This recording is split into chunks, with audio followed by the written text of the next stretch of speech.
Yes, and first, just really want to thank Justin. Not just for that welcome, but for all he does and for giving back to the community and giving back to the coaches.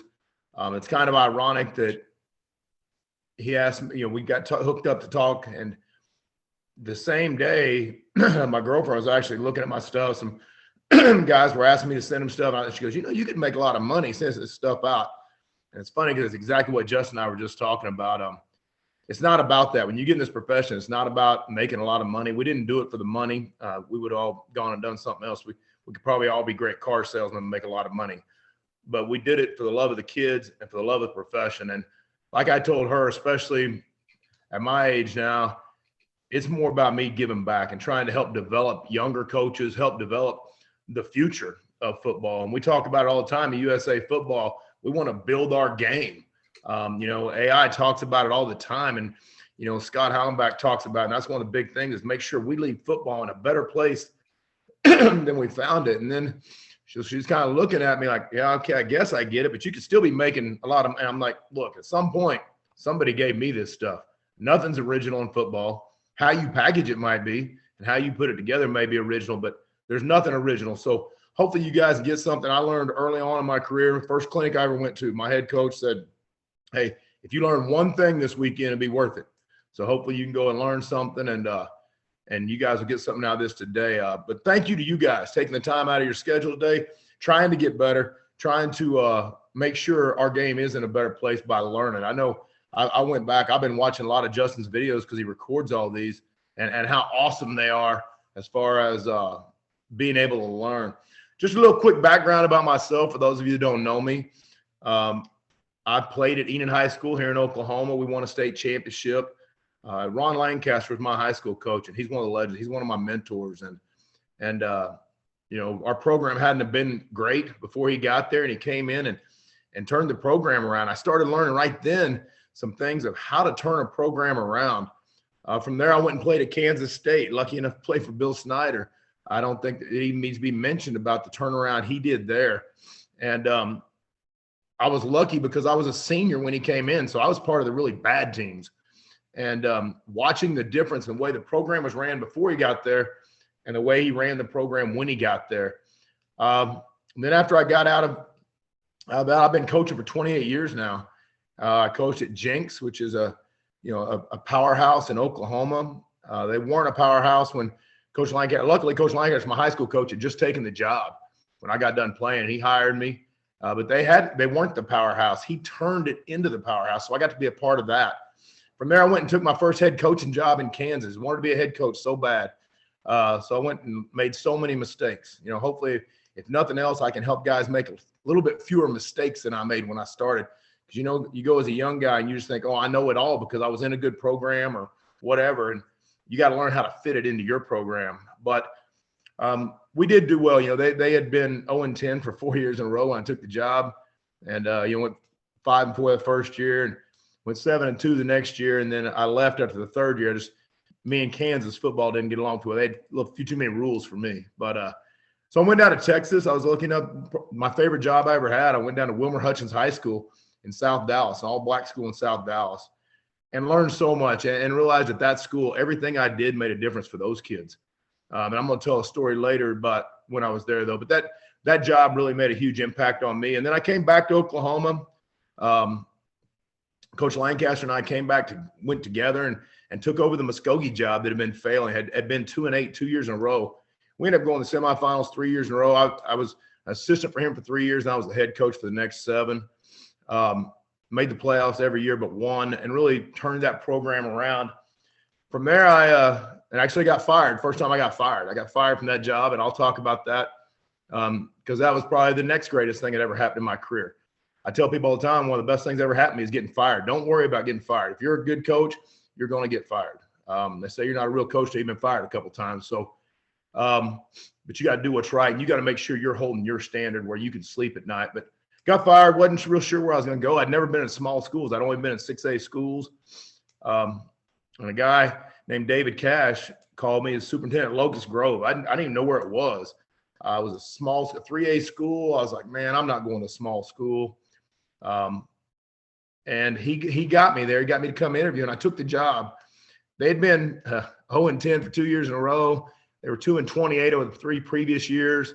We went 5-5 that first year, and then went to the playoffs every year after that. Went to semis. Went 4 seasons without losing a regular season game. But what I learned at that school was you can have a big-time program no matter what size your school. Don't let them tell you because you've only got X number of students, you can't have a big-time program. You may not have Taj Mahals in the end zone, but you can still run a big-time program. That's on you, whether or not you're going to run a big-time program. So from there, I was there, and I was super happy. And then Pawhuska called, and I had a buddy that was the AD here, and he called, wanted me to come. I'm like, man, I'm not going to Pawhuska. It was Class A. I'm the only guy probably ever in football that went from 6A and worked my way down to Class A. But I'd kind of gotten a love of the game, a love of small school football when I was at Locust Grove. It's that Friday night atmosphere. It's a true statement.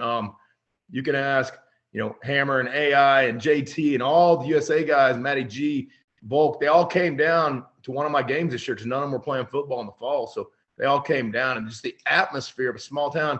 I always joke, if you ever want to rob Pawhuska, do it on Friday night because everybody, all the stores in town, nobody's there. They're all at the football game. So I fell in love with the game. Now, they'd been 0-10 the year before. They'd been 4-26 over the 4 previous years, and or 3 previous years. But first year, we went 6-5 and made the playoffs. Everybody was super excited.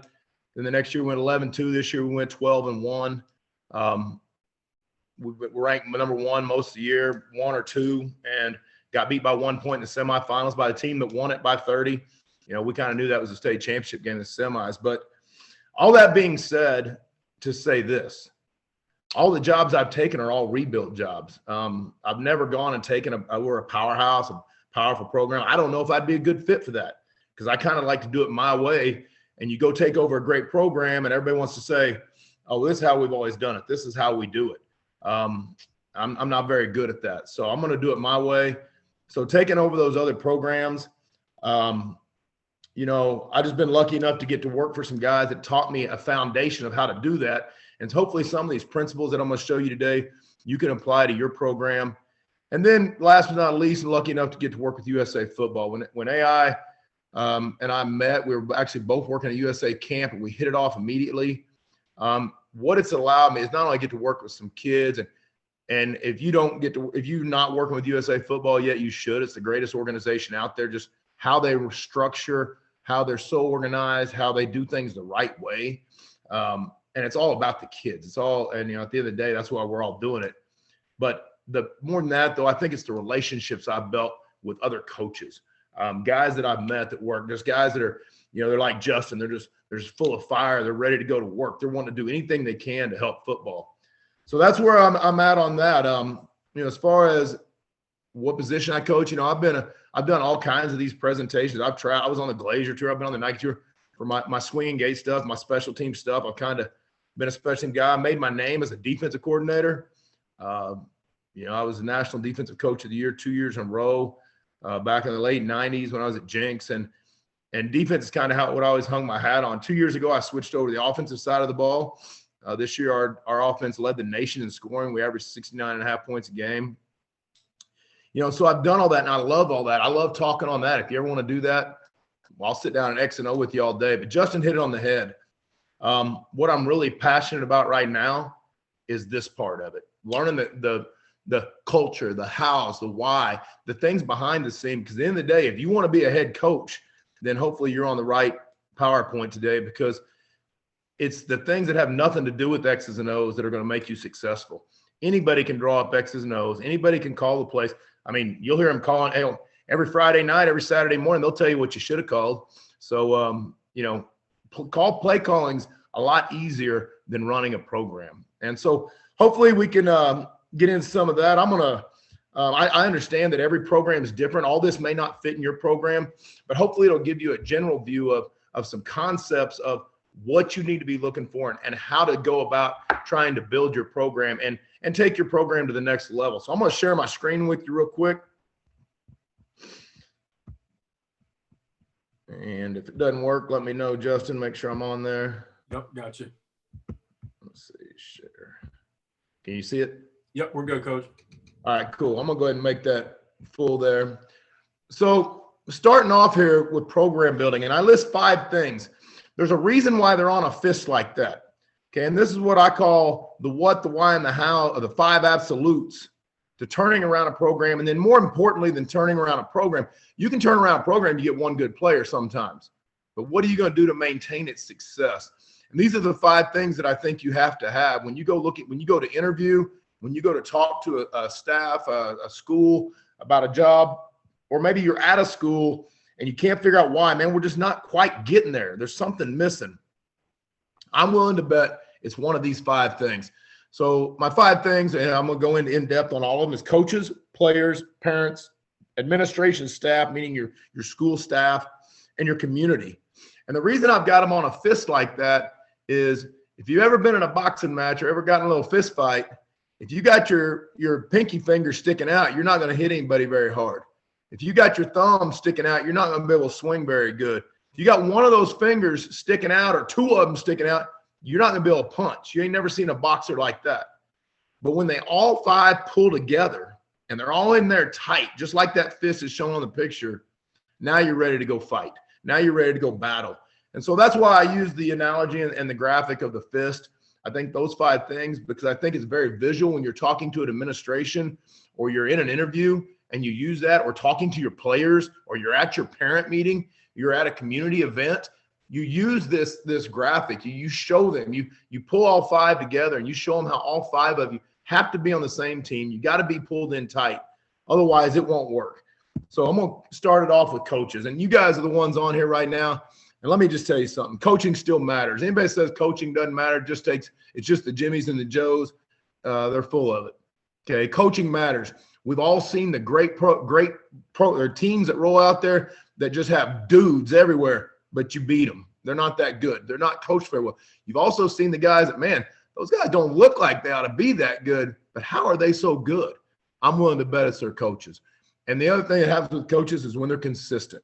So, you know, if you can keep a coaching staff consistent, you got a chance to win. Most of the programs I've taken over, and most times when you see a program that just fails consistently, it's because they don't stay consistent with their coaching. They don't give them time to work. They don't give them time to stay together. Or it's a job that somebody comes in and takes it and just tries to bounce as soon as they leave. Now, I listed all those jobs. So, I mean, I've moved some as a coach. But the one thing I always try to do is I make sure if I'm going to leave, there's somebody on my staff ready to take that over. So the consistency can stay. It doesn't leave just because I may leave or you may lose one coach. The consistency will be there in the program. You're going to hear me say this word a lot today, the word fit. And I think that's huge. But I think the first thing you got to do is you got to find guys that fit. Before you do that, you have to find a program that you fit in. I see it happen way too often. I've seen too many programs that hire great coaches, but man, they're not a good fit for that school.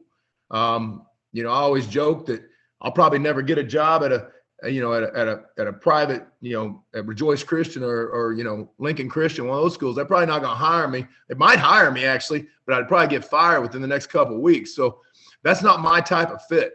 Finding a Pawhuska, finding a Muskogee, finding somewhere, that's my type of fit. A little bit tougher kid, a little bit, I can be a little bit, be me, but you got to find where you fit in. I always say, get in where you fit in. And I got told that a long time ago by an older coach. And it just holds true. I've watched programs fail because they don't hire guys that fit. I've watched programs fail because head coaches don't hire guys that fit in their program. And so that's what you got to do. I was just talking to one of my buddies. I won't say it because I don't throw the OC under the bus, but he's a head coach at a Division I school and a good friend of mine. And he hired an OC and then fired him after a year. And I said, what was up with that, man? And he's like, he just wasn't a fit. He goes, I learned the wrong, and he's a pretty young college head coach, but he said, anybody can X and O. He wowed me on the board. He's one of the best X and O's guys I've ever seen. He's one of the best quarterback coaches I've ever seen as far as showing drills, doing all this other stuff. But man, he didn't fit in our room, our coaching room. He didn't fit in our quarterback room. Nobody liked it. He goes, I had to get it was cancer. I would rather have a guy that has less knowledge and more fit. So when I go interview guys, the first thing I do is that you ought to do, if you're going to be the head coach or you are a head coach, you need to come up with a list of interview questions. I've got a list that I'll be willing. I mean, if you guys want them, I'll send them to you later. There's not a lot of X and O questions on it. Honestly, I ask them other things and try to kind of get a feel for them. If I don't already know them, usually you hire guys and you know they're going to fit, but you got to find guys that fit. With that being said, though, don't hire guys just like you. That's where I see guys fail too. They try to hire a bunch of them. Wild Bill worked for me for a year, and that was awesome, man. We had a great time. But if every coach was like me and Wild Bill, we probably wouldn't. I don't know if we'd even had a team left. We'd probably tore the whole stadium down. So, we're pretty high energy, high intense. You got to have those guys on your staff, but you also got to have those guys that are calmer guys, the guys that aren't going to go off like that. They're going to hold it in. They're going to be able to relate to those kids because every kid relates to different coaches, and you got to figure that out. The first thing you got to do is after you figure out who you want, you got to go to your administration and work with them. In high school football, unfortunately, or fortunately, either way, we got to be teachers too. And so we got to be in the classroom. So, usually that's where the majority of your paycheck comes from is your classroom teaching. And then you just get a stipend for coaching. So you got to know within your administration, hey, what jobs are we going to have open? I'm going to have a social studies job. Great. I got to find a guy that's got social studies. Okay. I got a math guy, whatever you're looking for. You got to be able to work with them, but also work with them on the fact of, hey guys, I'm going to need, just so you know, I'm needing a new O-line coach this year. So as soon as you think, and when you start hearing the rumblings from any teachers, or you think we're going to have a spot, man, could you let me know first? Because I got to get a guy in here and work with them hand in hand so you can build that staff the way you need to build your staff. Second thing you need to do is you need to figure out what's important to you. What's important to you as far as when you're looking for a coach, and this will go with your interview questions some, but as you get a feel for a guy, you need to figure out what's important to you hiring coaches. Here's the things I've got. This is what's important to me. Yours may be a little different. My first thing's loyalty. I tell coach, I started my staff meetings every year. I'll only fire you for two things: being disloyal to me or the school or this program, or screwing around with a high school kid. So, it is what it is there, but sometimes, like my old wrestling coach used to say, some things don't need to be said, but they need to be said. And so that's the only two things I'll usually fire a guy for. We can work around everything else, but loyalty is the key. You got to understand in this profession, you're going to have people shooting shots at you no matter what.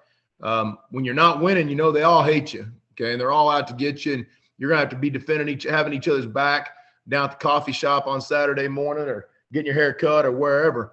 But even more so than that, wait till you start winning. When you start winning, now they really want to judge everything. And then you're going to have the jealous people in town. Well, how come football gets everything? How come they get to do this? How come this? And so either way, you got to make sure that coaching staff room is loyal to each other. Now, that doesn't mean you can't disagree, and you probably should. It's important to not always agree on everything, or then you just got a bunch of clones. But all that has to happen behind closed doors. My guys know we can cuss and discuss. We can have a knockdown, drag out, go takedowns for $1, whatever we got to do to figure it out inside this coach's office. But once we walk out here, then we're on the same page. We got each other's back, whether we agree or not. We will never talk bad about our other coaches outside of this, or about our program, or about the play calling, or about any of that stuff. Second thing's work ethic. Man, I'm big on this one. This is my thing right here. Nobody will ever outwork us. Now, with technology the way it is these days and all the things, you don't have to work a gazillion hours. And I think it's important. One thing I wasn't very good at, probably one of the big reasons I'm divorced, is I wasn't very good at the balance of work and home. I think you got to find that. That's very important. I've gotten way better at it. When I get done, I go home now. When I get done working, I go home. I don't have to just sit up there and keep working just because, I want to make sure I punch the clock more than anybody else. When I first started, I straight looked at a close friend of mine and said, I will always unlock the field house door, and I'll always lock it. I'll always be the first one there and the last one to leave, because I'm going to climb this ladder faster than anybody. I did, but to what damage to my family and other things that I caused at the time. I've learned that as I went. So hopefully you can learn how to balance that, but also never let anybody outwork you. Make sure you work efficiently and make sure you get after it. What I would suggest to all you young coaches out there is, if you see something that needs to be done, go do it. Don't wait for your head coach to tell you. If you do it wrong or he doesn't want you to do it, he'll tell you. All right, but go do it. If he has to tell you everything, then it gets a little old being a head coach. But that work ethic is huge, and that's something you can control. Next thing is the ability to get the most out of the players, man. My favorite quote, and it's up here in the office, is a Mike Leach quote, and it says, you're either coaching or allowing it to happen. So basically, you're either telling those kids to do it that way or you're letting them do it that way. But whatever it is, you're not getting the results you want. That's on you. So you got to be able to get the most out of your players. You got to get their full ability. You got to be able to motivate them. You got to be able to love on them. You got to be able to get them to want to play for you and give them all you got, or give them all they got. And the last thing is knowledge. I mean, I don't want a dumb guy in here that doesn't know anything about football, but that's the last thing. My receivers coach right now, I'll put him up with anybody coaching receivers. And it's because of the first three things. When I first got here, I took over the job. I said, all right, boys, we're going to start working out at 6:30 in the morning. Everybody's going to be here at 6:30 in the morning, the weight room. I was talking to the players. Well, the first day in the weight room, this young coach shows up and tells me he's a wrestling coach. But do I mind if he's in there with the weight room? Because he likes working with the kids. I'm like, no, come on. Well, he showed up the next day too. He showed up the next day. He kept showing up. We were getting ready to start spring ball, and I hadn't hired a receivers coach yet. And I looked at Coach Walker, and I'm like, man, what position did you play in high school? He said, well, I played receiver. I said, well, why aren't you my receivers coach then? And he says, well, I was just waiting for you to ask. But it was his work ethic, and he hasn't changed. He didn't know that. He hadn't played since high school. He hadn't coached football. But, man, his work ethic, his loyalty, and he can get the most out of the players. And that's why he's one of my best coaches on my staff.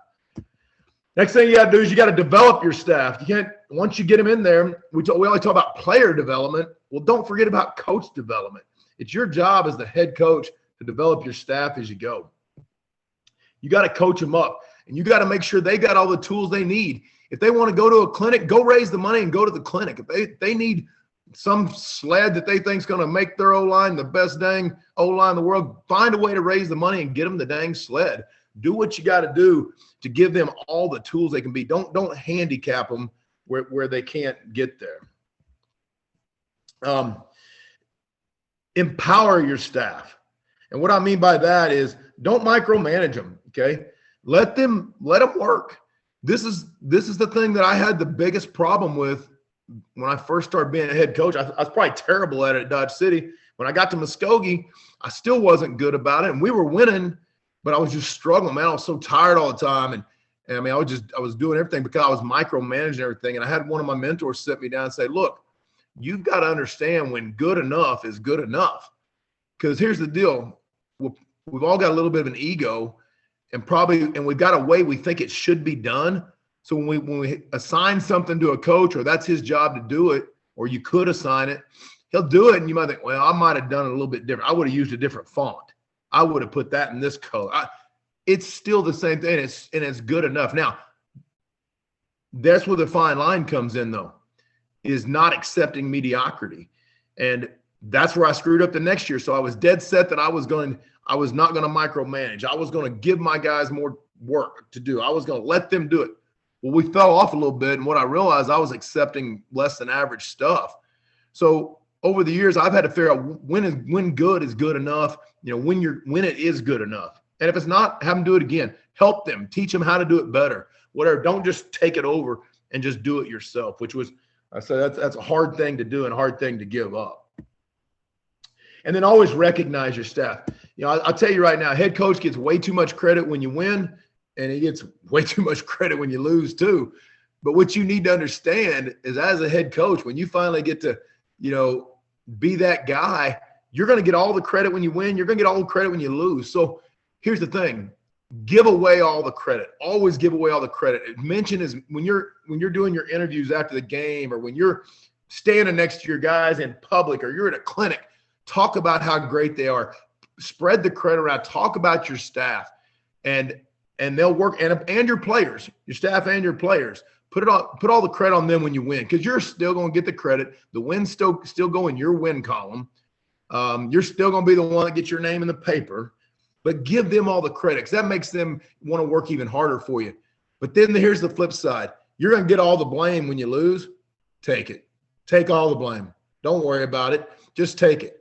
Yeah, it's on me. That's on me. Because here's the other thing that does. Just like I said, they're going to work even harder when you give them the credit. When they know they screwed up or they know they've got ownership in that, but you're taking all the blame and you're taking the bullets for them, now they go back and they work even harder for you. That's players and coaches. So just a little quick note there. Always give away all the credit and always take all the blame. And you'll bring your staff a long ways with you. One thing you want to do as far as developing your staff that I left off, always do an end of season evaluation with them. I'm going to go over what I put together at the end of the season, but always do an end of season evaluation. And what I do is make them do a little self-evaluation. I do a self-evaluation of myself, and then I do one on them. The same sheet they did, I do on them. And then we sit down and compare it. And here's the other thing. I have them do one on me. And I give them a copy of mine. They give me a copy of theirs. And in our end of season meeting, we compare them. And we talk about it. Here's the thing. It's going to be hard for you when you first start being a head coach. You're worried about hurting people's feelings. You're worried about, oh, man, I don't want to say that to him, but that bothers me to death that he does it. It bothers me to death that his desk is always a mess. And it might be something little like that, but you go 4 years and you just get pissed off about it every time you walk in the office, but you've never said anything to him. That's not fair when you finally fire him or you finally let him go or you've just pushed yourself so far apart. There's got to be that communication. And the honest criticism is good. And I always like my guys to give it to me, man. Be honest with me. If I'm screwing something up, let me know. If there's something you think I could do different, I may not agree with you. We may have talked about it. They may not agree with me on things I think they should change. They may change my mind and say, well, no, here's why I do it that way. But always give them an honest evaluation at the end of the year if you're really trying to develop your staff. Next thing, players. Well, we all know we're a lot better if we got great players. So before you do it, before you got to worry about having the 6'4", 240-pound dudes that run 4.6 and go win you titles that way, you got to find players that fit your program, because every once in a while you're going to have some superstars roll through your program that are just difference makers. But most of the time, the reason you win games or lose games is all the other guys. So you got to find guys that fit in your program. What's that mean? Well, you got to start by building it. You got to start. So you're going to work with your staff to build the program, and not just your staff. This is all the coaches at your school. I always talk about ABC. Always be recruiting. All right, always be recruiting, getting those kids out. You're not going to win. You shouldn't have kids walk in the hall that are good athletes, good students, good kids, work hard, and they don't play because you don't go after them. Okay, and I get it, man. Some of you guys are at bigger schools where they say, no, we just play one sport. That's awful. I hate it. I will straight go to the parents. I go to the players. We have a no off-season rule. I initiated a no off-season rule when we got here. In the fall, if you're going to be in athletics, we have in-school athletics, 7th and 8th hour. If you're going to be in athletics, you got to be in a sport. There is no such thing as off-season here. Now, every athlete lifts with me at 6:30 in the morning. So every athlete lifts. And in the fall, if you don't play football, you have to run cross country. Well, that eliminated some of them big fat guys that just wanted to think they're basketball players or something. Then they end up getting cut in basketball, but they don't play football. But you got to be in cross country. And once winter gets here, you're in basketball and wrestling. Once spring gets here, you're in baseball, you're in track. So we don't do off season. Now, can you go? During season, I let my guys go on Sundays mornings to open Sunday afternoons. They had some open gym stuff. Only thing I asked the basketball coach was, hey, let's not run them up and down the court. Let's not be doing one-on-one, but you want to shoot free throws. You want to meet with them. You want to, just work on shooting, ball handling drills, stuff like that. I'm cool with that. Do it as long as it doesn't interfere with my time. So you got to work with sharing athletes. And the hardest part about sharing athletes, we all know, is in summer, because everybody thinks that's their time. So you just got to really communicate with your other coaches and share. And that's why we got a great situation here. I mean, now it sucked for him this year because all our playoffs went late and we went deep in the round. We didn't finish playing until mid-December. So he got his basketball boys, and all but one kid on the basketball team were football players. He got them. They played a game 2 days later. So, that makes some things tough. But in the long run, your kids know how to compete. You can't teach a kid how to compete under a bench press. But they're standing out there in the middle of the wrestling mat, or they're standing out there on the basketball court, they're going to learn how to compete. Next thing is you got to decide what's important to you and your players. What's the things you got to have? You know, people talk about culture all the time. I know we're going to have an awesome talk Thursday night with Justin on a roundtable about culture a little bit. But my question for about 3 or 4 years when culture became the buzzword is, what the hell's culture? What does that mean? Does that mean your standards? Does that mean, you know, your motto? Is that your mission statement? Is that what is it? And I heard the best guy talk about your culture is what you do every day, all the time, what you stress all the time. So basically our culture here at Pawhuska, we say dogs eat, and eat's our culture. Effort, attitude, and toughness. Here's the thing. When you get down to it, it's, if you're going to have a culture, you're going to call this your culture, you're going to call this your standards, you better make sure it's something everybody can do. Not just your really, really fast kids, not just your great athletes. You better make sure it's something everybody in your program can do. And I think that gets missed sometime in culture of, you know, people think that's their culture, but yet it's not really realistic for all their players to be able to do it. And I think that's an important piece that they all have to be able to do it. So effort, attitude, and toughness. This, you know, we're going to control what we can control. There is no reason why anybody can give better effort than you. There's no reason why anybody can show up and have a better attitude than you. There's no reason why anybody can be tougher than you. And when we talk about toughness, you know, the old Wild Bill saying there's 2 types of toughness and there's only one of them matters. There's physical toughness and there's mental toughness. Mental toughness is the only one that matters. So we talk about all those. And I thought it was, we have a Thursday night team dinners. I'm going to talk about our team dinners a little bit, but we do a Thursday night team dinners at churches. So I started doing something a few years back, talking about giving coaches some responsibility. You know, kids get tired of listening to the head coach. They hear him talk all the time.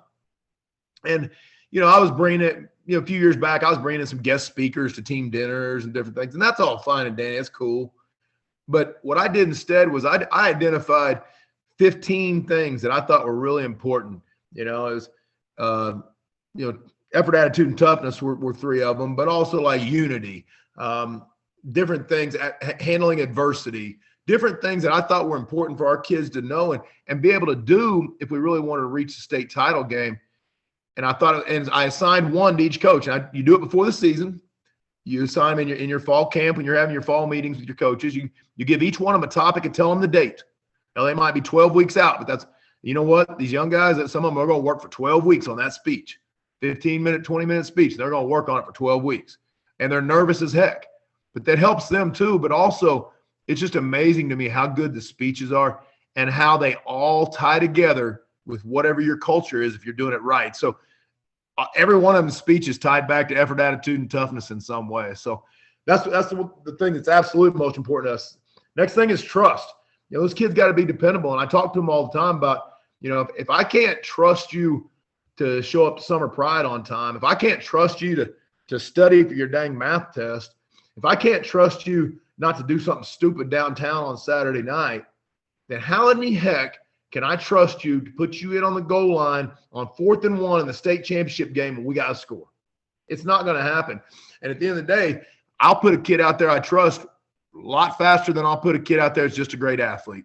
So they got to be dependable. You got to be trustworthy. They got to be coachable and be able to be cut. Now, understand, being coachable means they got to be able to make those adjustments that you do. They got to be able to change. Coaching is change. Coaching is being able to change people. We talk all the time, especially during the pandemic, we talked about champions adjust. Well, champions do adjust, and players got to be able to adjust. Coaches got to be able to adjust, and those players got to be able to be coachable in order to make our team. And then talented's last. I mean, I love talented players. I mean, you know, my quarterback just signed in North Tech. Matter of fact, he's already there. You know, he's 6'3", 220 pounds, runs well, can throw it through a keyhole, man. It's fun to coach talented kids. But more than that, there wasn't a kid on our team that gave better effort, that had a better attitude and was dang tougher than him. There wasn't a kid out there I trusted more than him when it went down to it. And there wasn't a kid out there that was more coachable than him. So it's nice if you can get all those things that tied in together. Then you got to develop your team. First thing I'd tell you is have standards and guidelines, but not many rules. I don't have a ton of rules in my program because if you got rules, you got to enforce them. You can have standards, you can have guidelines, but if you set a rule in stone, then you got to go enforce it when somebody screws it up. Here's our main thing is treat them all fair, but not the same. I told you I was going to tell you a story of when I was at Wilmer Hutchins. I learned so much in my 2 years there. Again, it was an all-black school in South Dallas, South Oak Cliff area. We had one white kid on the team, played center.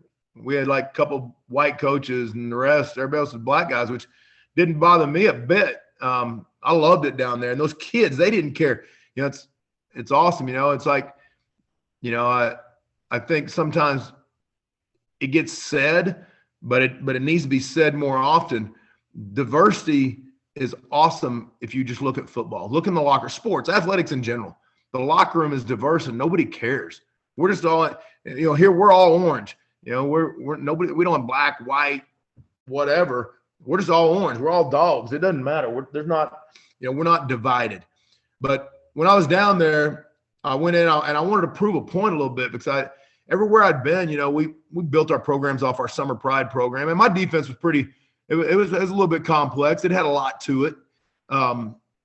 But everywhere I'd been, you know, I'd go speak at clinics about, oh yeah, we can't do that at my school. Oh yeah, well, we wouldn't be able to do that at my school, and that always bothered me because I was like, man, I don't understand why you couldn't do it anywhere. So when I got hired down there, I'd been a head coach for 3 years, so I was going back to be a DC for Coach Robinson, and I said, look, I'll come take the job, but here's two things I want to do. One, you already know you want our defense that we had at Jinx. That's the reason you came after me. But secondly, I want to install our Summer Pride program. I want to prove it because here's what I've learned is if you as coaches will invest the time, those players will give you everything they got. Those kids loved it. They showed up every day. Now he did. We usually go at early in the morning. We usually go at 7. He said, "Hey, we're going to do it at 9. None of our players have cars. We're going to have to run a bus route." There were some things we had to change, but we did it every day. And he was so impressed about that fourth week of the changes these kids were making and the commitment they were making. And he said, "Here's what I'm going to do. I'm going to let you name the captains this year." And I said, "All right, cool." And I said, "I'm not going to do it till Summer Pride's over." Well, after that next week, I thought about it the whole week. And that next week, our quarterback and outside linebacker, man, they were seniors and they were just being leaders and they were doing everything right. I couldn't help myself. I went ahead and named him a captain. Then I took him in after practice, after workouts that day and said, "Look, here's the thing now. You got to keep doing it. Here's why I named you, blah, blah, blah, all that good stuff." I'll be danged. The next day, the outside linebacker is not a Summer Pride.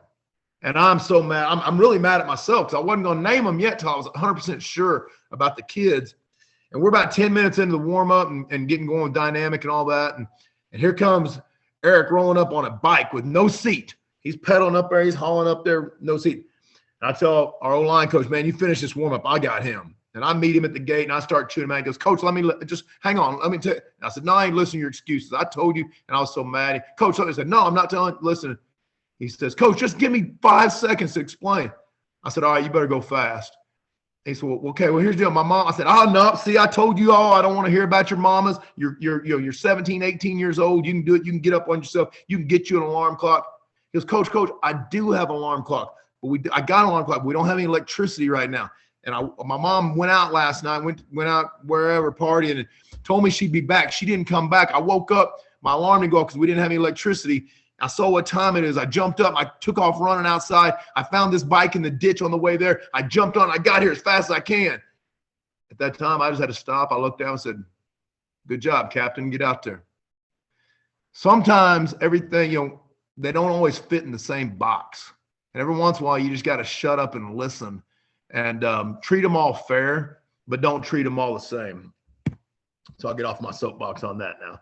But practice what you think is important all year round. Make sure if you're going to be a team that goes fast, practice fast. If you're going to be a team that you want to go fast, lift fast. If you're going to be a team that's going to, whatever it is you do, practice that way all year round. If you're going to make sure they have a B average, C average, whatever your grade deal is, do it all year round. Don't stop checking their grade just because football season's over. Okay, make sure whatever you demand during football season, you demand all year round. Next thing I'd tell you is you need to develop your leadership council. Okay, you know who your leaders on your team are. Leaders are the ones that the kids follow. Now that could be good or bad. They could follow them good. They could follow them bad. They talk about all the time. Hitler. Nobody can't say he wasn't a leader. Guys followed him to do terrible things. He wasn't a very moral or ethical leader. Jim Jones. You got to be a pretty good leader to convince everybody to drink some Kool-Aid that you're going to die. But so find your leaders, but then develop them. I've got a leadership program that I put together. It's 14 steps. So we started in March and we go 14 weeks of we meet for lunch every Wednesday and we go over these leadership councils and we take it through. We go 14 weeks of going through these steps. And then when the season gets here, they teach it to the players. They teach it to the rest of the team. And, and I would advise you to, on your leadership council, don't just get your best players. Get your kids they follow, but find some in each class. If you can do 4 seniors, 3 juniors, 2 sophomores, and a freshman, that's great. And then next year, you add a little bit more. But start developing your younger ones too, but develop the leaders. They want to be leaders. Sometimes they just don't know how to be leaders. And I think it's very important to develop that leadership. And then recognize your team. Just like I told you about recognizing the coaches, make sure you recognize your team. But never forget, everyone needs to hear, I believe you, I'm proud of you, and I love you. Don't be afraid to tell your kids you love them. Sometimes that may be the only time they get told that. Okay, it may freak them out at first. I know when I end practice every day with God Family Football, remember I love you. That's how we end practice every day. We have a rule in our office that you got to tell your position, your kids that you deal with, you got to say at least one positive thing to them every day. That may not always be easy to do. It may be, dang, all right, we'll get better tomorrow. That may be the point positive. They may have a bad day, but you don't know what all is going on in those kids' life all the time. And sometimes just telling them you love them and putting an arm around them, hugging them, that may save their life. You never know. So there it is, the players. Next thing up, parents. It's a big one that always gets at people. You got to find people that fit. Here's that word again, fit. You got to find people that fit. How do you do it? First thing you got to do is you got to build trust. You got to understand, not just you trusting them, more than that, they have to trust you. You're going to be with their child more than they are. So they've got to trust you. If you're going to expect them to let their child go and not have conflicts of oh man, we were going to go on vacation, or no, he needs to go to this. No, they got to understand the importance of what you do. I stress to my parents and my players all the time, and my coaches, if we're going to do something, it's because it's important. If not, we won't do it. So don't ask me to miss because it's important that we're doing it. You got to be transparent and honest with them. Don't be that guy that just blows smoke at them and tells them how great their kid is, whatever, when that's not the case. You need to be transparent and honest with them. Make sure you have a parent meeting every year to start the year, even if it's the same information. And I'm going to tell you something right now. I tell my parents every year, all right, you guys have been in the program 4 years. Guess what? You get to hear the same thing. Hopefully your policy book and your parent meeting isn't changing every year. If it's changing every year, it's because whatever you were doing wasn't working and you got to change stuff. So hopefully it is consistent. It is the same thing every year. You got to develop your parents. I know that you're like, whoa, wait, how do I develop a parent? Well, that's your job. You start by taking an active role in your booster club. I will tell you this. I've never seen a booster club get a coach hired. I know booster clubs, that people like to say that. Booster clubs like to say it. No, administration and school board hire you. But I have seen booster clubs get coaches fired. All right. So at the end of the day, you got to take an active role in your booster club and decide what goes on and how you develop them. Make sure you decide what the money's spent on. If you're going to be a program like me, and I'm going to talk about the community in a little bit, but it's important to raise a lot of money. Football is expensive. AI says it all the time. It costs to win. Winning ain't cheap. All right. So, but you need to decide what it's spent on and be smart about it. Don't just buy stuff just because and never use it. You won't get many donations after that. If they see you really using the heck out of stuff you buy and what you do and understand why you're buying it, they're more apt to give you that money. Assign class reps in your booster club meeting. So in your booster club meeting, everybody's got their, their treasurer, their president, their vice president, whatever committees you want. We've got our concession stand one because that's the one everybody hates to do. So, but then we divide class, we elect class reps. Okay, so we'll decide which class rep wants to get in working. And we have a booster club meeting once a month during football. If we need to have one twice a month, we will. After that, we go bi-monthly. We'll have one every other month. And sometimes they're long, sometimes they're not. But the class reps come too. And they're the ones that are responsible for getting the word back to the rest of the parents because they know the parents in that grade. A lot of times, I can't get anybody to work concession. I can't get anybody to do this. No, it's because you posted on Facebook, we need people to work the concession. Heck no, nobody's going to sign up. people aren't going to do it. Join the booster club. I mean, they're not going to come be on your board probably if they're not asked, because those are the parents that too many times they would volunteer to do something. They'd end up doing it all by themselves. So it's important to get them all involved. Important for you to stress it by letting them know, look, your son's high school career is going to be over before you know it. Do everything you can to get involved. Well, guess what? I'm not going to let you come coach. I'm not going to let you sit in meetings. But guess what you can do? You can get involved in the booster club, and you can be involved in everything we do outside of the games and outside of practice. So that's do that. Then the involvement, the class reps will call them. And the big deal is the call. It's why I got it in capital letters. Again, you just post it. Hey, I need people to do this. And ain't nobody showing up. Okay. Have them call them and make them, I tell them, hey, make them tell you no. Make them tell you no, and make them tell you why, because they usually won't tell you no. Make sure you respect your parents. Understand this, at the end of the day, that all that trust up there that I talked about, they're giving you because they expect you to do what's right with their kids. You know, we used to always say, well, we're going to coach these kids just like we'd coach our own. I don't say that anymore because I've watched dads that are coaches coach their sons in ways that I don't think parents would appreciate that if we coach their kid that way. So you don't coach them as you'd coach your own kid, but do coach them like you'd want somebody else to coach your kid. So that's why I changed the saying a little bit on that. So coach every kid as you'd want someone else to coach your kid. Here's and this, I'm just going to leave this on there. You guys can take a picture and whatever. These are the things that I go over with the parents when I have my parent meeting. A couple of them I'm going to hit on. I already talked about the one coach like we'd want someone to coach our son. The one that I F on there, talk about, we may require your child to be more disciplined than you do. I tell them that.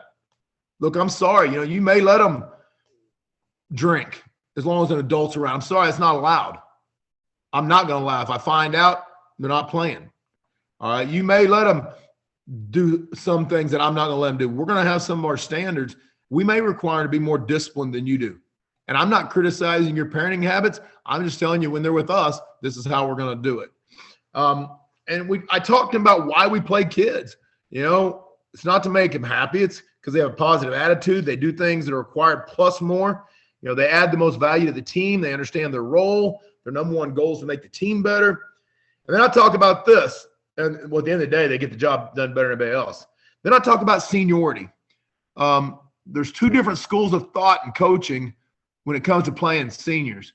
Some guys say, all right, if I have a senior and an underclassman and they're the same talent level, they're the same kid, basically, I'm going to play the underclassman because he's going to get better over the next couple years. And those reps are going to help him. I don't do it that way. If you're a senior and you've worked your way through my program, because I'm all about building the program, not building that one team. If you've worked your way through the program, then you're going to play if you're as good as anybody else. They've got to be better than you. That underclassman's got to be better than you to play. Now, the underclassman's better than you, I'm going to play him. But at the end of the day, if I've got a senior, and what I've found over my 28 years is seniors are different. Man, they're just different. It means more to them. They've worked hard. They put so much time in. They're so invested that they're going to do things that you never thought they could do. So don't count those kids out. You know, it's just like I always tell my coaches, don't tell me what a kid can't do. I don't care what he can't do. It doesn't help me. Tell me what he can do, and let's adjust our play calling. Let's adjust our program. Do what we got to do to adjust it around him.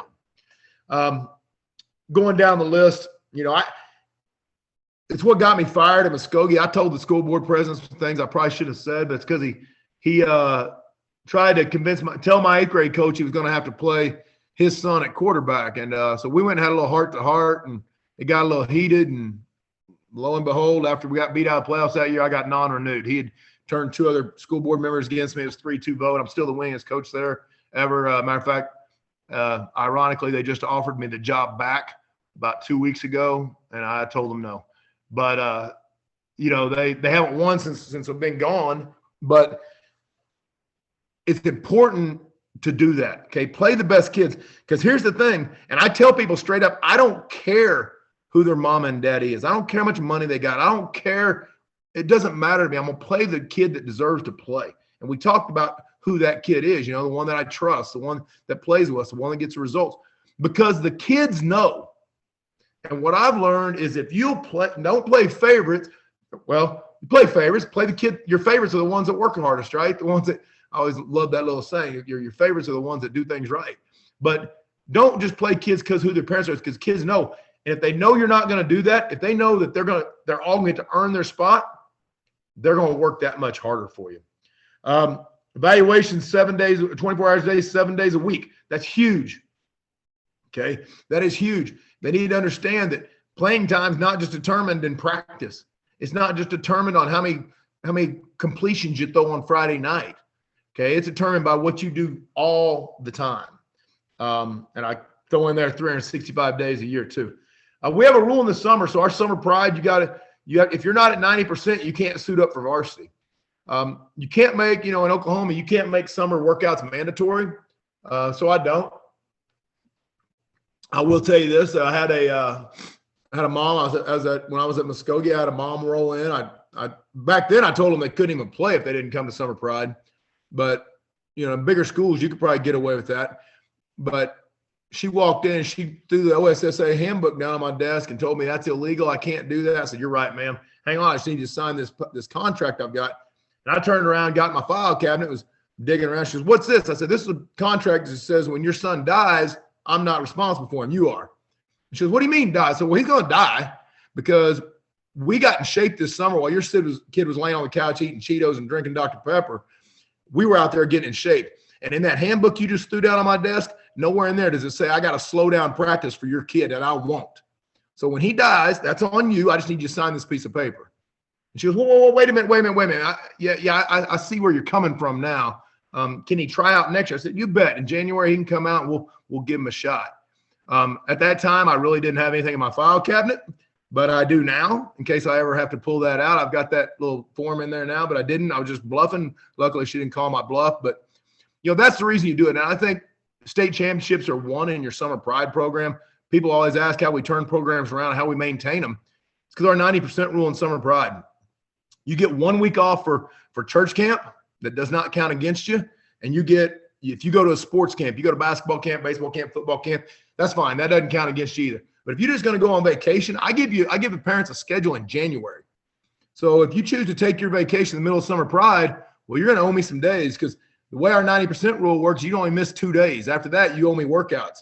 So now, does that mean you're off the team? Nope. You can make up your workouts. They're not easy, but you can make them up. Until then, you're going to play JV. I've had kids making up workouts all the way up till mid-season, and they practice every day. Then they make up a workout after practice because they realize they screwed up. They didn't come to summer pride, and then they want to get out there.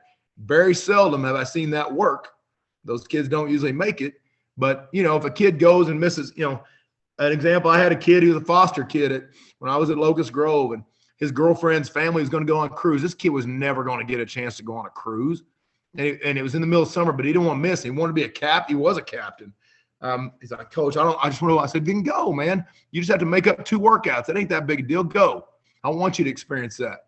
So he goes. He comes back. They get back on a Sunday night at midnight. He shows up at 5:30 for a boot camp I teach. At 5:30 in the morning, he makes up a workout. Shows up on Tuesday, makes up a workout. Shows up on Wednesday. And I said, "Wait, you only had to make up 2." He goes, No, I want to be 100%. So he made up all 4 workouts.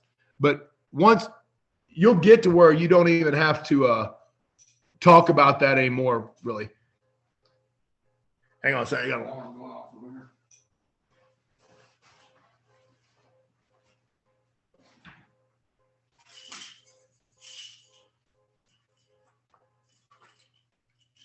Somebody set something off on my car alarm. Sorry about that. So the 90% rule is huge, though. But then the last one I want to talk about there, and I think this is why I don't have parent problems. I have, again, been doing it 28 years, and I haven't really had a parent problem ever. And it's because of my parent policy, and they all understand this. When we have our parent meeting, we have a policy book, and they all have to sign it.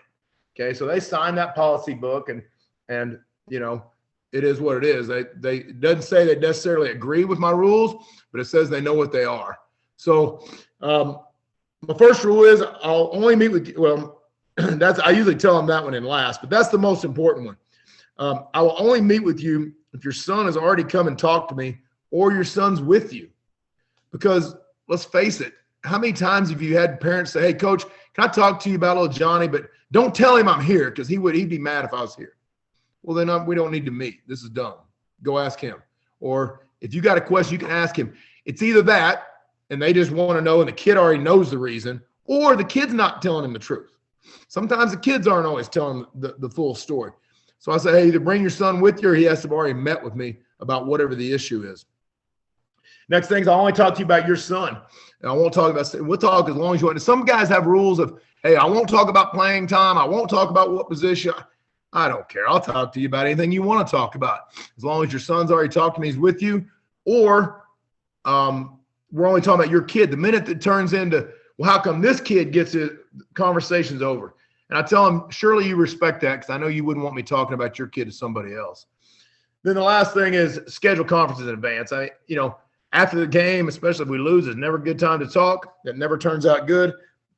But even more than that, I don't want you to waste your time. I don't want you to come down to talk to me and I'm in the middle of a meeting or I can't talk or whatever. So those 3 rules right there will save you a lot of grief in parent meetings. Next thing is administration and staff, and I think this is very, very important. When you go, I got the superintendent that's at Muskogee now asked me in my interview, that was the last thing he asked me. He said, all right, 2.0, what would be different this time? I said, I already checked it out. I know I got a superintendent that runs a school board, not a school board that runs superintendent.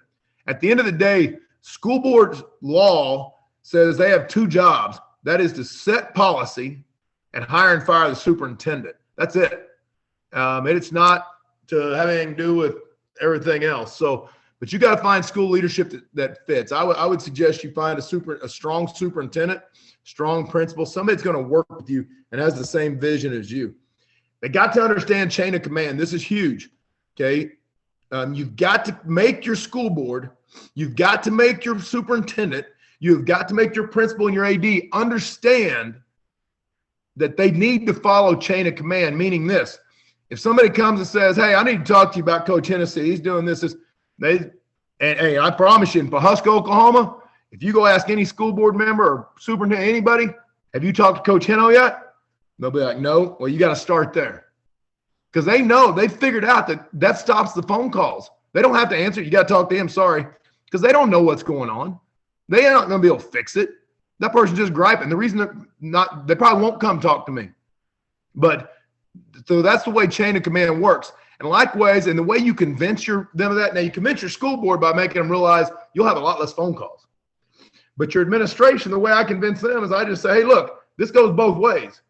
If every time you do something, if you do something I don't like, or there's something in the district I don't like, do you want me to just go straight to the school board? You may just call the school board up and go talk to them? And absolutely, they don't want that. Say, I agree. It needs to be the other way too. Make sure you send them to me first when somebody calls you about the football program. So make sure that chain of command's there. Make sure your administration understands your vision. Okay, lay it out to them. Spell it out to them. Make sure they know. And then sell them on your vision and make sure they've got the same expectations as you and you're all on the same page. When it comes to things you want or things you need, have your absolutes. Whether it's the way you run a program, whether it's something you need to buy, whatever it is, have your absolutes. That's fine. But be flexible. It's okay not to always get your way, but decide what you really want to go down a flame of glory on and stick to them. If you've got something that you're not going to budge, then don't budge. But make sure you understand what it may cost you. Make sure they understand your why, okay? Why you need something. If there's something you really want to do or why you're doing it, make them understand why and then hold them accountable to it. Be transparent and honest with them. Don't ever let them get caught off guard. If you screw up, go tell them. I tell all my coaches the same thing. If you screw up, you do something, we all screwed up. Let them know. Give them a heads up first. Hey, you maybe get a phone call. Here's what happened. Okay, it's a lot easier for them to deal with if you go that route than just waiting till they get it, and then it's not always the true way. When you go talking to them stuff, I tell them all the time. I tell my administration time, no is okay. It's okay for you to tell me no. Now, I'm going to make you tell me why it's no, not just because I'm not your kid. Okay, you're going to tell me why we can't do it. And if it's an absolute no, we can't do it. Okay, cool. I'll go find another way to get it done. But yes with no action is not acceptable. I can't stand being told yes just to appease me and then not coming through with it. So make sure they understand that as you go. The end of season report, this is huge. Okay, so I think I've got it. Yeah. So here's the things I've got in there. This is very important for you to do every year. It takes time. It sucks. It takes a lot of time to do it, but I get it done. You do all your coaches' evaluations. You do your evaluation. You do your state of the program, where you're at and what you need. You do your action plan review, which I'm going to go over your action plan with you in just a second. But do all that stuff in there. What you need. Put it on a packet, 3 packets. You got your AD's packet. You got your principal's packet, your superintendent's packet. You present all of them with that packet. Also with a sheet for them to evaluate you. You go sit down, you have a meeting at the end of the day, you make them sign your evaluation. Okay, have them sign your evaluation. It really bothered me. The thing that bothered me the most at Muskogee was getting fired by the superintendent when I'd had 8 years of evaluations and never been told to do anything different. Never been said, fix this, do this different. So it's just a little CYA there. Have them sign it, because I think it more than anything else, not that it holds up in court or it even matters or anything like that. They want to fire you, they'll fire you. It doesn't fire you for combing your hair wrong. It doesn't matter. But what it does, I think it makes them think about it a little bit more. Okay, yeah. So, all right, well, I didn't tell him nothing, so he's good. Or maybe they'll tell you stuff. Maybe they'll give you that constructive criticism that they want you to change a little bit. And then take that with a grain of salt too. Develop your teaching staff. This will make your life so much easier, okay? They are a vital part of your team. You got to make them feel that way. You start off by the start of school, send an email in your roster, and always have the teachers back. My players know if a teacher emails me, they're getting hammered. I don't care. The teacher might be wrong, but I don't care. You're still getting hammered because those teachers know you're going to back them, and those kids will act extra right in their classes. Do a T-shirt for them all. They're cheap. T-shirts cost $5. All right, and don't just put staff, or don't just put Pawhuska football. Ours on the back say football staff or Pawhuska football staff. So they feel like they're part of my staff. They're part of the football staff. They're part of the coaching staff, and they love that part of the staff. So now they feel like they're part of it. They're a lot quicker to say, hey, Lasharo, man, he flunked this test. Can you have him skip weights tomorrow morning? Come in. I'll let him retake it. I want to make sure he stays eligible. I know he's trying to go play college. I want him to get his grades up. Hey, he flunked his final. Send him over. I want him to redo it. I found those teachers are a lot more likely to help you if they feel like you're part of it. At your team dinner, everybody does some type of team dinner, team breakfast every week probably. We do our team dinner every Thursday nights at churches. We give out an MVT each week. It's the most valuable teacher. And we give them a T-shirt, just like I give the offensive player of the week, defensive player, all those scout team player of the week. We give out our T-shirts on Thursday night at team dinner. We give out a teacher that says Teacher of the Week. They love them. They wear them to school. It's got our logo on. They got Teacher of the Week. How do we pick it? I let the kids pick it. And the kids have figured it out. All of a sudden, Jack would be like, hey, coach, man, I'm struggling in algebra. Can I invite my algebra teacher this week? And all of a sudden she's there. And then whoever invited them, that kid stands up and introduces them. Say, hey, this is Miss Smith. She's my algebra teacher. She loves our football team. She works so hard to try to help us. She's one of my favorite teachers, blah, blah, blah, whatever you want to say. And those teachers just sit there and smile. It makes them feel part of it. So involve those teachers. Invite them all to your end of the season banquet. Most guys have an end of season banquet. Ours is Wednesday. We do a all academic team. Some schools you're at, you'll have a conference all academic team. We did the big schools. We didn't have it at smaller schools, so I just made up my own. And we did, if you're a 3.5 to a 4.0 first semester, and we just do semester. We don't know your overall. We do semester, but first semester, you're on first team. If you're a 3.0 to a 3.5 or 3.49, then you're second team. And I call them up on stage because you're going to have your school board there anyway. Call them up on stage. Last year, every one of my team members, including my managers and filmers, were on stage except one kid. Think that kid didn't feel bad? Guess what? This year he's got a 3.8 because he's wanting on that stage. He came by and told me, Coach, I ain't going to be the only one sitting there this year. This year I've got 3 kids not coming up on stage that don't have at least a 3 point. Our team GPA is 3.6. And part of it is the way you acknowledge the kids and the way you stay on them. Make sure they know, talk about your teacher. When you do your radio interviews, when you do your TV interviews, when you do all your different interviews, don't forget to talk about your teachers. You have the best staff around. You have the best teachers around. Let them know. And the last piece of this, looks like we're doing pretty good on time, is community. Okay, this is a big piece. Some of you may have seen this already. This got sent out on When I did it at the Nike Coach of the Year clinic, so they sent it out. But I think one of the things that I do as well as anybody is involving the community. And this is a big piece of that that fist. I mean, right now, if you don't involve your community, if you say, yeah, I do all those other things you talked about. Well, we got good coaches and our players, they're doing everything right. And our teachers, my administration's all behind me, and my parents, they're bought in. But it's not working. I don't know why you might be fighting with your pinky sticking out. All right, you've got to involve that community. You got to make your community proud of your team. Make them excited. When they see one of your players walking their store downtown, they get pumped up and they want to talk about the game. They want to, whatever. So instead of like, oh no, man, here comes one of those football players. I've started in situations like that where we had to get that changed. So make sure your community, the community you're looking to go to, has the same vision and expectations as you. Make sure, everybody loves to win. I've never met somebody that says, man, I love losing. It's those people that say, oh, it's not whether win or lose, it's just how you play the game. You know who says that? Guys that are always losing because they don't ever win. I mean, I say all the time, I hate losing more than I like winning. But the community's that way too, because it does everything for your community when your program wins. One thing I'll tell you back to that you can preach to your principal too, that Mike Means, who was a principal at Jenks, told me my first year coaching, and I've never forgot it. He said, how football goes will set the tempo of how the school year goes. And I kind of looked at him, and he was an old football coach. He goes, no, I'm not saying football's the most important sport. He goes, but what it is, it's the biggest sport, it's the most visible sport, and it's the first rattle out of the box. And however you set the tempo for that school year is how the whole school year is going to roll. It can go the same way in your community. If your football team's rocking and rolling, your whole community rises up. They all bond together. They quit worrying about the petty stuff. They quit fighting about stuff because they're all high-fiving each other, talking crap on the local rival town. They're all doing it all together. You got to understand, though, winning costs money. It's expensive. Football is an expensive sport. I'm sorry, you can't do it any other way. And the problems especially if you're in public education, if you're teaching in high school, budgets just keep getting cut. And so the school's not able to pay for as much. You may or may not get your gate money. You may or may not, get your concession money. I don't know. You're going to have to go raise money. I get it. This is part of the speech where everybody's like, I hate fundraising.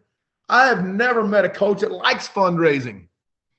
But you've got to have money in your program, and you got to understand that's part of your job. That's part of your job as the head coach, is be able to fund your program. If you're going to work your kids as hard as I just said we're going to, they better feel special. But to what much is given, much is expected. The letter in my program, it's not that hard. You have to play in a game, which every one of our kids plays because we get ahead and they all go in. And you have to do 15 hours of community service. So that's not hard either. We find ways to go give back to our community. But winning's not cheap, so you got to find ways to raise money. Here's some of the ways we do it. Game night sponsors. All right, we'll have game night sponsors. Everywhere I go, it never fails. Oh, no way. We can't do that. The banners on the fence. They were doing them here for $100 is how much somebody paid to have a banner hanging on the fence when I got here. I said, $100? I said, man, you guys getting them? You got somebody that donates the banners or something? How much they cost? Because typically I knew they cost between $100 and $150 to make. They're like, yeah, they cost $120 to make. I'm like, so you're telling me your banner program loses $20 per banner? Like, oh, well, yeah. I said, yeah. I said, we're going to charge $500 a banner. Oh, we'll never get that. There's no way. I said, tell you what, we're going to start with 500, and if we can't sell them, we'll go down. Guess what? Our fence is full of banners. They'll pay it. If you're putting on a good program, it wasn't full the first year, but it was after that. Game night sponsors. We charge $1,500 to be a game night sponsor. What do you get? You get some T-shirts. You get some free passes to get in the game. That doesn't cost us anything. You get your name announced a bunch of times during the game. That doesn't cost anything. You get your banner and your full page ad in the program. Okay, I've got a whole marketing program I can send to you guys if you want. I'll email them to you. Whatever, our marketing package. And it's different for where you've been. Where you're at. Muskogee, 6A school, our game night sponsors were $5,000. We didn't have any problem getting them. Last year we had 10 home games here, and we sold all our game night sponsors. So, with the playoffs and we had a bunch of home games, we do something a little unique here. We actually offer to pay schools to come here so we don't have to travel. And we have turf. We're one of the few Class A schools that have turf. But program ads, those things. You guys probably do a lot of that stuff already. One thing you'll find with your sponsorships, people are willing to give you stuff that's not money. So food sponsors are easy. We eat a lot. With pregame meal, we go eat somewhere, pregame meal, just like you guys probably do. Instead of having sandwiches or having the cafeteria, we go to different restaurants. We offer it up to all of them, and they'll feed us. We go there, and I tell them what we want to eat, and they'll do that. They'll give you stuff if it's their product. And so we do trade outs like crazy. We have no problem doing trade outs for those banners, whatever. You just give us, what you sell or whatever it is. Make sure as the head coach, you are visible in the community. Anytime you get asked to speak at a function, at a group, at the Rotary Club, at the Lions Club, some church function, some little Boy Scout deal, some youth league deal, whatever, the answer is yes. There is no other answer there can be. Your answer is yes. And you're going to go there and you're going to sell your program. You're going to be so positive. You're going to get them all. You're going to have them all leaving there in a lather. They're going to be so fired up. They're all going to be ready to go play for you. But you've got to say yes to that. If for some reason you just absolutely can't do it because you got a previous commitment, you can't. One of your assistants has got to go. But you always say yes without hesitation so they know they can come to you, because that's your chance to get out in the public and sell your program besides just the product you put in there on Friday night. Super important to be present at youth games. Now, the reason I've got present in parentheses there is because you don't have to go watch every youth game. Here's what I did. And luckily, here our kids play on our game field. Our youth league does. So I'm in my office. I can see it from the field. From my desk. I need a break from watching film on Saturday anyway. I go out there and I make a lap around the field. I've done it everywhere I've been. Even when it wasn't at Muskogee, they played about 20 minutes. The field was about 20 minutes from there. Guess what? I'd drive out there. I'd make one lap, spend about 15, 20 minutes making a lap, and then I'd go back to work. I needed a break from film anyway. But guess what that does? It starts spreading. Hey, guess what, man? You see Coach Henno was here today. Hey, Coach Henno was here today. By the end of the night, I was at every dang game, according to them, watching every play. But I wasn't, but I was visible. I make sure and shake hands. I make sure people see me. The word spreads because you want those youth league guys, but that spreads in the community because they may not be one of your boosters yet. But now all of a sudden, like, ooh, man, we want to give to that guy's program because he was out here watching my little grandson, or he was out here watching my son who's going to be in his program someday. So be present at your youth games. Team dinners, we do them at churches, and here's why. It's because I go to Ministerial Alliance at the start of the year. We have a Ministerial Alliance. Every town does, where all the pastors get together and talk about whatever. And I go and I sell our program to them. And what I sell them on is something that I truly believe in, though, is that by having these team dinners at churches, you get a free meal. You know where your kids are at on Thursday night. You know what they're doing, whatever. If Thursday night doesn't work because you got junior high games, where you can do Friday morning breakfast. We actually do both now. We do Thursday night dinners and Friday morning breakfast. But these they will all help you because you sell it in the fact of, look, my goal is if some kid doesn't have a home church, maybe he'll find something in your church that fits him. Maybe he'll find something that hits home with him. Maybe he'll find a youth minister that man, I like that guy. I'm going to go back next week and I'm going to go listen to him. So you can do that, and then they'll all be willing to help you. Plus, again, all these church members are community members that probably own businesses. They work somewhere. Now they get a chance to see your young men not in helmets. They get a chance to see them saying, thank you. That's awesome spaghetti. Man, yes, ma'am. No, ma'am. All those things that your guys are going to do because we teach them to be gentlemen in public anyway, they get to see that. And they are so anxious to go help after that. Make sure you're doing some type of community service. You don't have to do it as a whole group. Okay. If you do and you want to be real visible and there's some big project that goes on, that's fine. If it's just something else that needs to be done, you hear something that needs to be done, somebody calls and, hey, you got any football players that can help us here? Yes, absolutely. And you get your guys out there, and they've all got to, for my program, they've all got to do 15 hours a year. Celebrate your community. Anytime you get a chance, talk about how awesome your town is. I'm going to tell you guys right now, if you've ever heard me speak anywhere, you'll hear me talking about how I have the greatest job in America. Right now, Pawhuska, I promise you, I have the greatest football coaching job in America. But you're going to hear me say it and where I'm at. Now, is it truly the greatest job? I don't know how good some of those are out there. Maybe not. But I know this for a fact. It's the greatest job I got today. When I get my paycheck, it says Pawhuska at the top of it. So make sure you sell it. Make sure you are always standing on the mountaintop singing the praises of your job, because that spreads. The minute you say something negative, everybody's going to know. Your bosses are going to know. Your community's going to know. Everything else. Use the media to talk about it. Use anything you got. Before I go in, the last thing, and I didn't put this on there, and I should have. I need to make sure and add it to it. Is because I'm in the process of doing it right now, and it takes me 2 or 3 weeks to get done. I come from the Bill Snyder School of Handwriting and Letters. It means a lot to them. So I have our little cards that say Pawhuska Husky Football on it. I write a handwritten thank you note to every sponsor that gives a dime to our program or gives anything to our program. Maybe it's just their group came and worked the concession stand for us, whatever it is. I give a hand, and it's not long. It's, hey, thanks for your support. Appreciate you, go Dogs, whatever, with my name sign. But I handwrite it, and I do it because that means a lot to them. You'd be surprised how many businesses I go in, they've got that stuck up on their wall. And it's real easy for my booster club to go sell these banners, to go sell these game nights the next year if they got that from me. So do your due diligence, spend your time on that. Make sure you do that. This is an example of my action plan. Again, I can send this to you if you need to. What you're going to do on this, and this is really important, I think, for tracking your program. You're going to list the top 15 things that you deal with in building a program.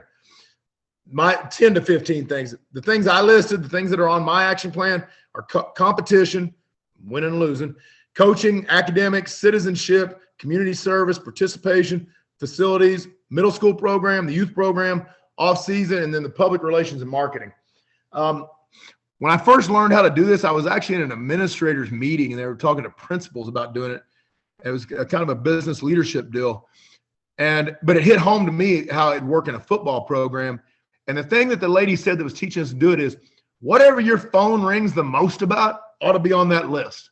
And so that's where I kind of came up with those things. It may be something different in yours, but it's real important to list it in these ways. You can kind of see it there. I kind of just took a picture of it and put it on there, but you have your ideal state first. So when you say competition, our ideal state we're going to be undefeated, state champs, district champs. We're making the playoffs. That's ideal. The next one is a realistic goal for that year. Next, you're going to have a column that says steps for improvement. Next, you're going to have a column for current state. And then the far right column, though, is initial state, because I think it's super important to never forget where you came from. Because here's the deal. If you're going to last in this business, you better be able to ride the peaks and handle the valleys. You're going to have some down years. You're going to have some up years. You know, it just goes that way. So you never want to forget where you came from. So that initial state, 0-10, whatever, terrible. Everything we listed was bad. Okay. Next, current state, where it's at now. Okay. So where are we at now? The season we just finished, where are we actually? I always do this in August, or actually I do it into July is when I do it for current state, where we're at right now. Okay. Steps for improvement. What are we going to do?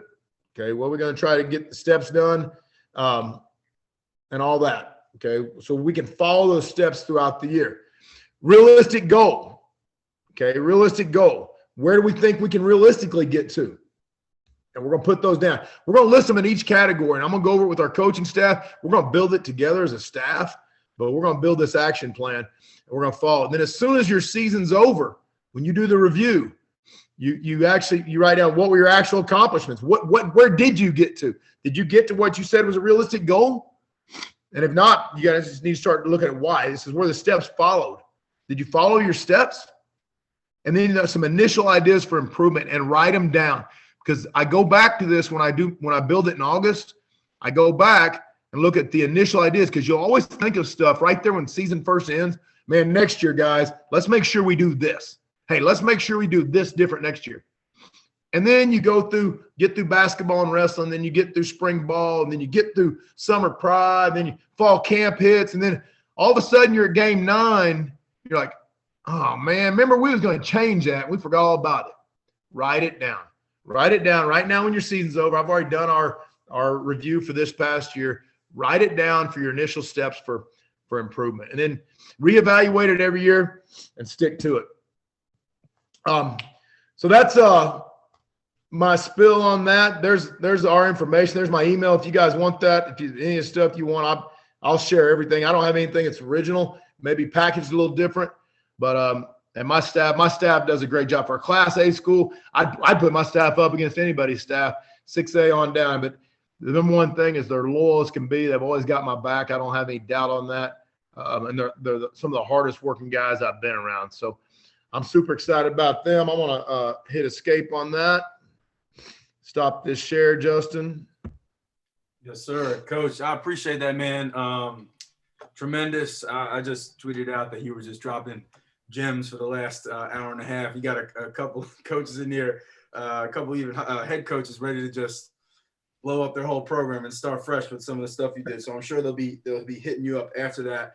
But before we wrap this up, obviously Coach shared his contact information, but if anybody has any questions now that they'd like to ask Coach, please feel free.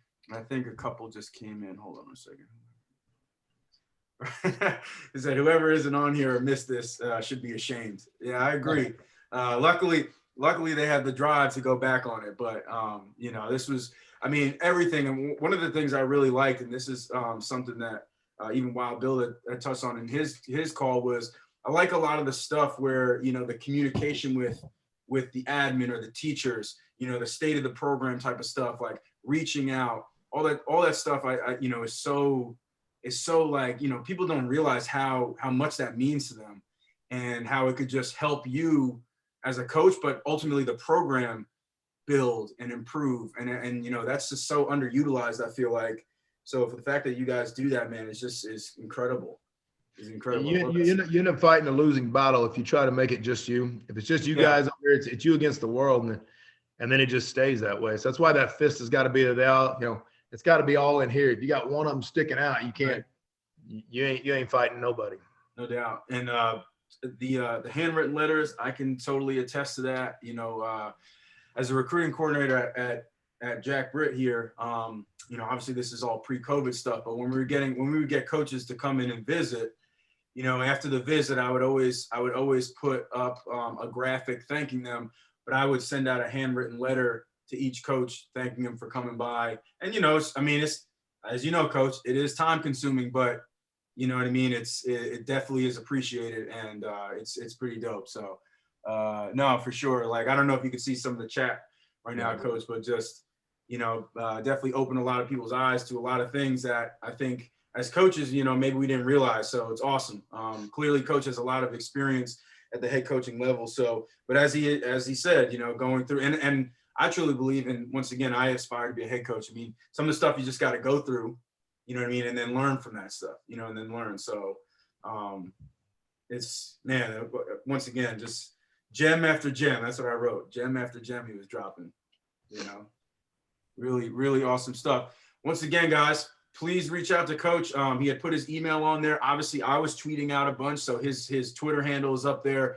I think Coach is pretty active on Twitter as well. So, if you guys have any questions, feel free. I know you had mentioned you would share some of that information. So, Coach, if it makes it easier for you, if you want to just send it to me, so you don't have to send it out to a bunch of people, I could put it on the drive or something. It's up to you, whatever's easier for you. Whatever you guys want, I'll do. Yeah, we'll do that. So then, coaches can just access from the drive, and you don't have to send it a bunch of different times. But coaches, we'll wrap this one up. Coach Henno, man, it was an absolute pleasure. This was dope. Like I said, I'm always a big fan of these type of talks. It's just the stuff that needs to be talked about way before the X's and O's and stuff. If you don't have the programming in the right state, if the culture isn't strong, you can know everything in the world, but I don't know if it'll be as effective. So there's no doubt, Justin. It's very appreciated you doing this. I know how much work this is for you, how much time you sit behind that computer, but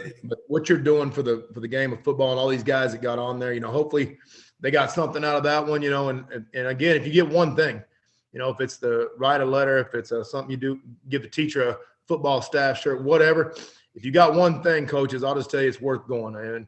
And hats off to Justin for doing this for all of us.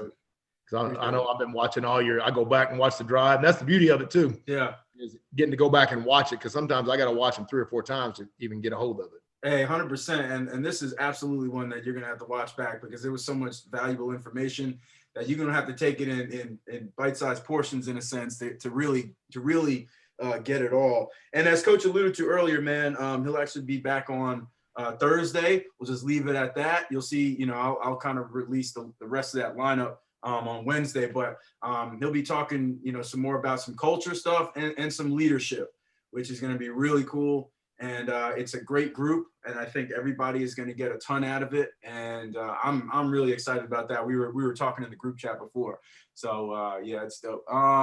Coach, there's a question here. How did you do team meals this year with COVID?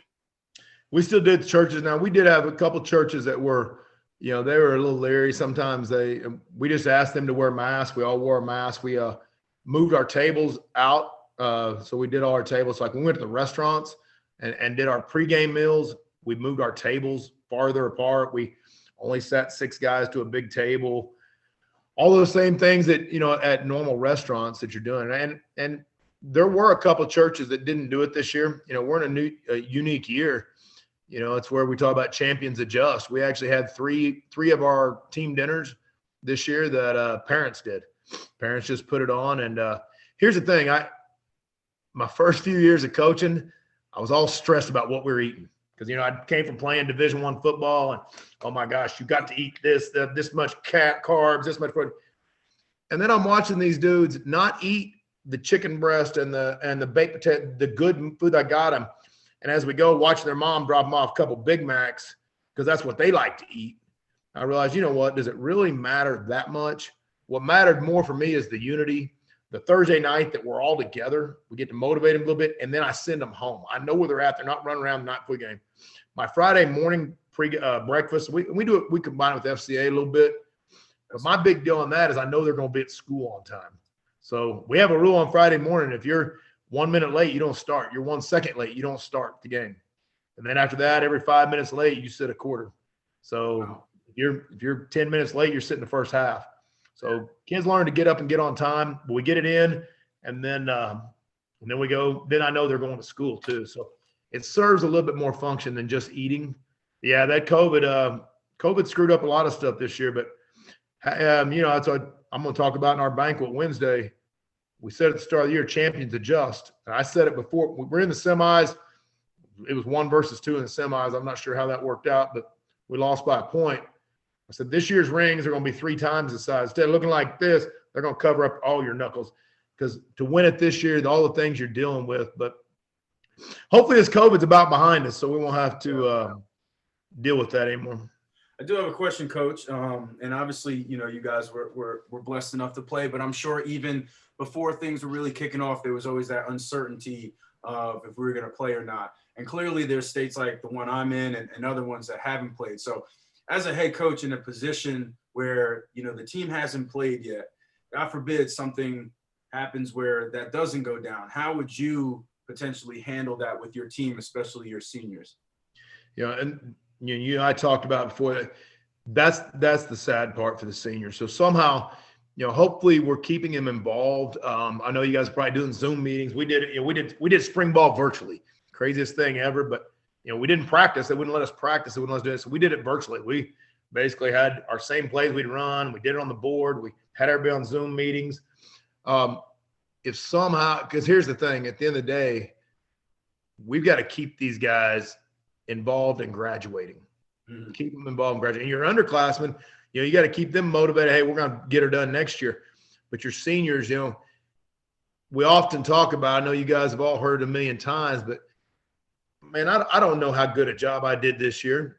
I'll tell you in 10 years when my seniors come back and they're a great dad or they just got this new job. That's the most rewarding time of all for me. As rewarding as wins are and that stuff, the most rewarding time for me is when I get a letter from a kid 10 years out saying, Coach, remember when you wouldn't let me quit during 4th quarter drill? And that's all I could think about. I ended up being 200. I just happened a couple weeks ago. The reason I ended up being almost 200 pounds overweight. So I knew I had to lose weight. all through time, I kept hearing you in my ear saying, no, you ain't quitting. You ain't quitting. I lost it. And, when you get things like that, that's when you realize how good a coach you are. So it's going to be a challenge. I mean, I just pray that they, hopefully you guys get to play. I know it's killed recruiting. Yeah. I feel bad for our kids. I feel bad for those college coaches that are having to, do it that way. But hopefully they let them play. The kids need to play.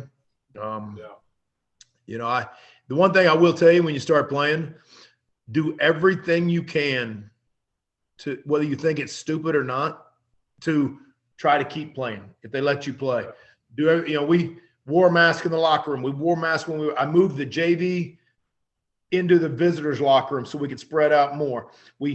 Our coaches sprayed down everything. It was like, this is overkill. It's probably stupid. I said, I don't care. I will do anything that's legal, whether I think it's dumb or not.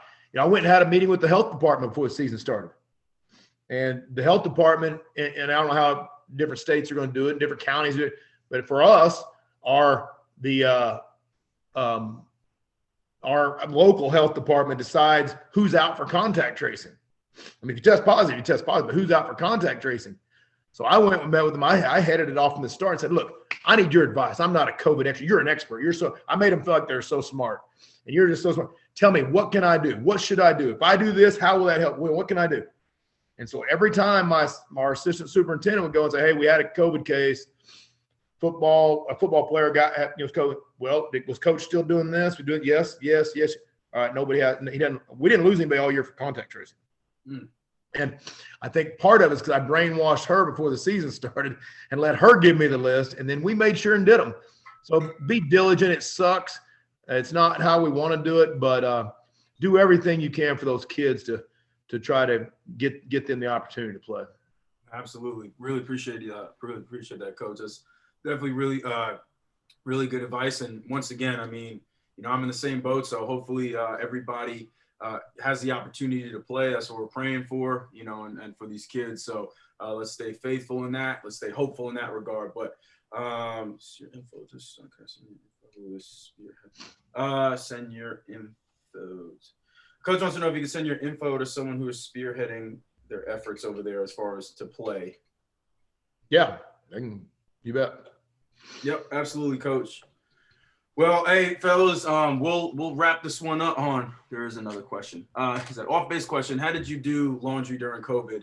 Did you use a particular disinfectant in the wash? That's a good question. No, now our school buys our detergent, so the one they had supposedly kills it all, and we did it all. I mean, we did a ton of laundry, and then we also had the neck gaiters because we found out our kids liked lifting and would wear those more than the mask. They didn't like wearing the mask. They always had their mask down or whatever, but they'd wear the neck gaiters, the thin ones. They're not legal with National Federation. They're not legal to wear during a game. I don't know why, but we didn't have to wear them during games anyway. But so what we did is we actually checked them out. We bought a bunch of them and checked them out and washed them all every day. Because I know what would have happened with their high school kids. They're going to throw them in their truck, go out and find one laying on the floor of their truck. Oh, you got an extra one in there? Hey, give me the one you wore yesterday. So how kids are. They're disgusting, especially football players. So we wasn't but yeah, the detergent we had, and we made sure if you don't have one of those guns yet that blast everything, you need to get one. They're not cheap, but we've got them, and we would do it twice a day. We'd go through and we'd blast everything. There you go. Good question, Coach. Well, coaches, hey, I appreciate you guys jumping in. I know Coach Heno appreciates you guys tuning into him as well. Once again, this is definitely one you're going to want to watch back. Once this is done, obviously it'll download, and then as soon as it's done, I'll throw it in the drive and be good to go. We're back in 20 minutes with another talk. And, Coach said he has the backpack one. Highly recommend it for sure. But coaches, appreciate it. Heno, once again, man, thank you so much. Super powerful talk. I knew there would be a ton of great information in here, and I just can't thank you enough for taking the time out. Thank you, brother. Appreciate you for doing it. Yes, sir.